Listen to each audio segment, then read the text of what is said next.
Dante's Boxing Nation, what's going on, guys? So as you probably know by now, Jaime Munguia has been Andrade's mandatory for almost 2 years. He's also Jamal Charlo's mandatory as well, and hasn't shown any urgency to activate his mandatory status. But more recently, Golden Boy was asked about a possible fight between Demetrius Andrade and Jaime Munguia, and this is what they said. You know, with you being in such a big position at Golden Boy, I figure you'd be the guy to ask this question to. You know, you guys got a really talented middleweight fighter, Jaime Munguia. Very exciting to watch. He's been #1 ranked in the WBO for a long time. Would you guys consider making a Demetrius Andrade fight next year? Yeah, that's one of the fights we're considering. There's a couple of other possibilities as well, fighting Charlo. Yeah. Look, you know, a lot of people are not running to fight him. There's a reason for it, because he's dangerous. You know, so we're looking at all the champions. Munguia or Andrade? Munguia. Yeah. A lot of people are, you know, they're not running to fight. Yeah. You know, so we have to create the opportunities, and we're working on that now. Okay, because like I know I've spoken to people on Andrade's team, and they've voiced to me a lot of displeasure about how like Munguia's been ranked there for like about a year and a half, 2 years, #1, and there seems to be no urgency to make the fight happen. What would you say to that? You know what? I mean, make us an offer. Yeah. You know, if the money's right, make us an offer. You know, he's willing to fight anyway. So there haven't been any offers from them? There hasn't been any offers whatsoever. Okay. Yeah. What do you think about that fight stylistically, Andrade versus Munguia? He'll give any of the champions a good fight. He'll give any of the champions. I mean, Andrade's a counter puncher. He's a very good boxer. He had a really good showing in the last fight against Quigley, our guy. Yeah. He looked a little more aggressive. It's a good fight. It's a good fight. It's a pick 'em fight.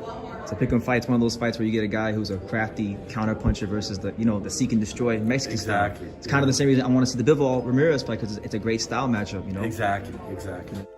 All right, guys, so what you want? You want the good news or the bad news first, from what we just listened to? Let's start with the good news.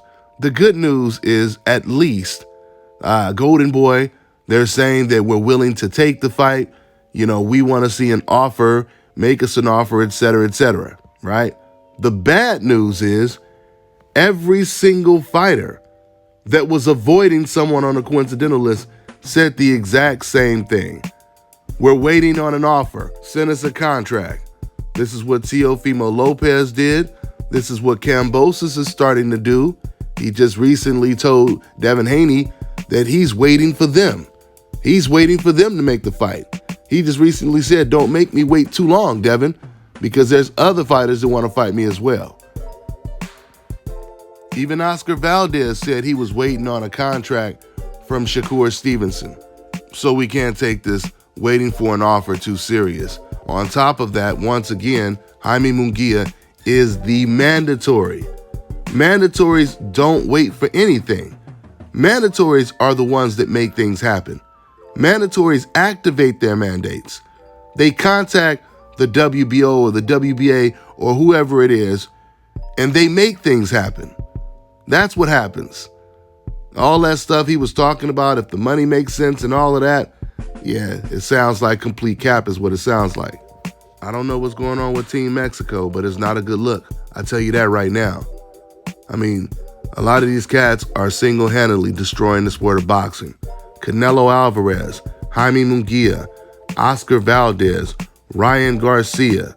And for the record, nothing that Jaime Munguia's team is saying is true, because Eddie Hearn and Andrade, they've called out Jaime Munguia around 3 times and received no response, so we know what time it is. We're starting to see this pattern more and more often.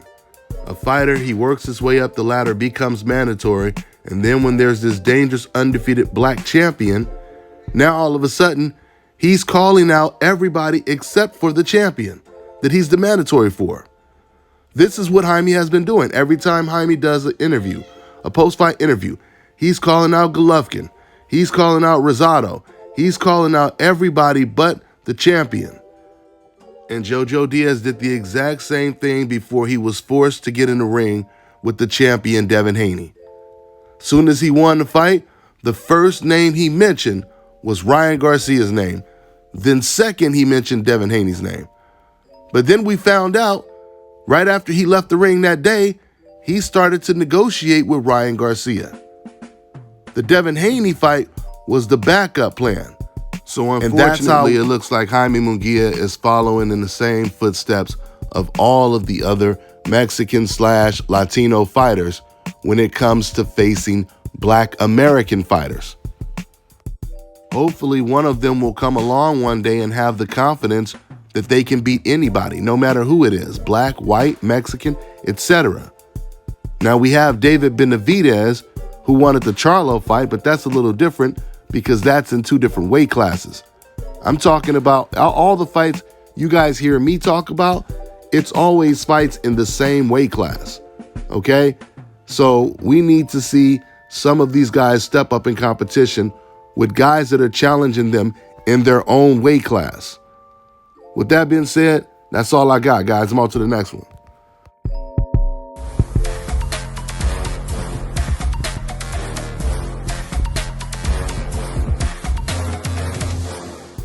My name is Chris, and I'm all the way here from Anchorage, Alaska at Scalp, Carolinas, and I'm here for my second treatment of SMP. Well, I was sitting at home one day and going over my Facebook page, and they have different, like advertisements popping up, and I saw one for SMP. And I saw some pictures of some guys, before and after, and I was looking at that, and it caught my attention. So I Googled it. SMP, nothing showed up in my area. So, I did a little more research, and all of a sudden, Scalp Carolinas popped up in the web browser. So I started watching his videos and seeing all the reaction from all the other people. We talked on the phone, we made appointments and everything. I sent him pictures, and he looked at them, and I was like, can you fix this? And, he pretty much said, no problem. My first session, he made me feel extremely comfortable. It was almost like I was talking to family. He started, and during the whole treatment, we talked and, about our families and our life, and, and things that he does and things that I do. And before I know it, the first session was over.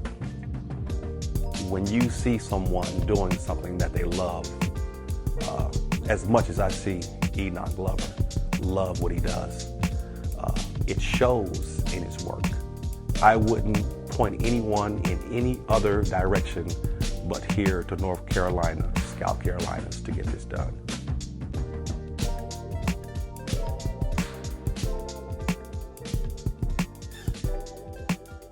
All right, now check this out, guys. If you're looking to repair eczema scars, burns and bruises, dark spots and blemishes, then this right here is the perfect product for you guys. It's called Elo Diki Face and Body Oil. Athletes and top-ranking boxers, they're also using it after training to reduce swelling, inflammation, and to ease the pain. So get yours today. Go to elodiki.com, like them on Facebook, and follow them on Instagram.